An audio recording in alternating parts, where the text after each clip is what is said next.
ভালোবাসা তার বিয়ে করছি, ওই মানুষটা মারা গেছে, তার শেষবারের মতো তার চেহারাটা আমি দেখবো না? অ্যাক্টিং করেন, অ্যাক্টিং হয় না আপনার ভাই, অ্যাক্টিং হয় না। এই সন্দেহ প্রবণতার কারণে আসলে আমাদের সম্পর্কটা বেশ টক্সিক হয়ে গেছিল। এই গাঁজাখোর 2 দিন গাঁজা খায় ঘুমাইছে, আজকে 3 দিনের দিন, এখন ওর হইলো খবর হইছে।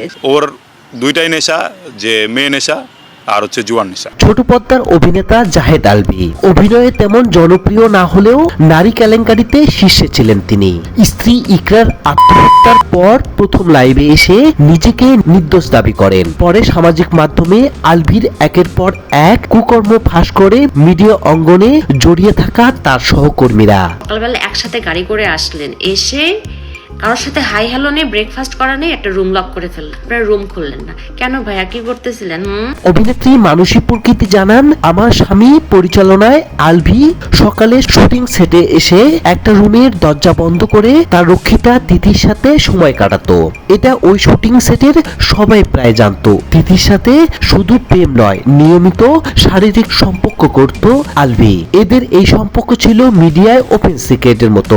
শুটিং এর ফাঁকে ফাঁকে ফ্রেশ হতে যাইতেন না, রুম লক করে। বাইরের মানুষগুলো ওই সংসারে হাজবেন্ডকে বা ওয়াইফকে ট্রিগার করা শুরু করে। কুকর্মের কথা আপনার বউকে যখন বলছিলাম, আপনার বউকে আপনি আর মিশতে নেই আমাদের সাথে। আলভীর স্ত্রী ইকরা এই বিষয় নিয়ে কান্না করতে করতে অভিনেত্রী প্রকৃতির বাসায় গিয়েছিলেন। প্রকৃতি আরো বলেন, এই বিষয়ে আগে থেকে যদি ভালোভাবে ইকরাকে জানাতাম তাহলে ডিভোর্স হয়ে গেলে ভালো হতো, এভাবে ইকরাকে মরতে হতো না। ভালো করে ট্রিগার করতে পারলে আপনার ডিভোর্স হয়ে যেত, অ্যাটলিস্ট মহিলাটা বাঁচতো। শুধু কি মানসিক প্রকৃতি আলভী তিথির সম্পর্ক জানতো অভিনেত্রী প্রভাও। তিনি জানান, আলভী তিথির পরকীয় এমন ভাবে ছড়িয়ে পড়েছিল মিডিয়া অঙ্গনে যেন মনে হতো ইকরা নয়, তিথি ছিল আলভীর স্ত্রী। তাদের একসাথে ঘোরাঘুরি, খাওয়া দাওয়া, এমনকি শুটিং এর কথা বলে তিথির সাথে রাত্রি যাপন করা। প্রভা আরো জানান, ইকরা ছিল ভালো একজন স্টুডেন্ট, ওকে আমি অনেক বুঝিয়েছিলাম। যাকে নিয়ে সন্দেহ হচ্ছে সেই মেয়েটার সাথে কেমন করে আমার ফ্রেন্ডশিপ হয়, সেই মেয়েটার সাথে আমি কেমন করে একসাথে বসে কফি খাই। ব্লগার রেহানা রাখি বলেন, আমার স্বামী আলভীর মতো হলে টুনটুনি কেটে দিতাম।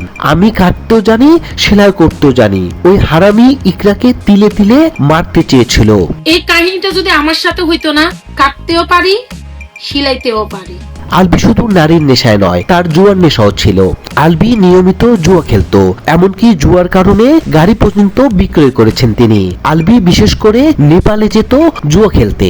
ক্যাসিনো খেলার নেশায় সে তার পার্সোনাল নিশান একটা গাড়ি ছিল, গাড়িটাও সে বিক্রি করে ফেলছে। আপনারা এখানে থেমে যান না, হ্যাঁ, আজকে ইকরা আপুর সাথে হয়েছে, কালকে আমার সাথে হতে পারে, কালকে আপনার সাথে হতে পারে। অন্যদিকে বারিশা হক ইকরার মৃত্যুর জন্য মানববন্ধনের ডাক দিয়েছেন। তিনি বলেন, এমন পরকীয়ার বলি যেন আর কেউ না হয়, এজন্য সবাইকে আহ্বান জানাচ্ছি।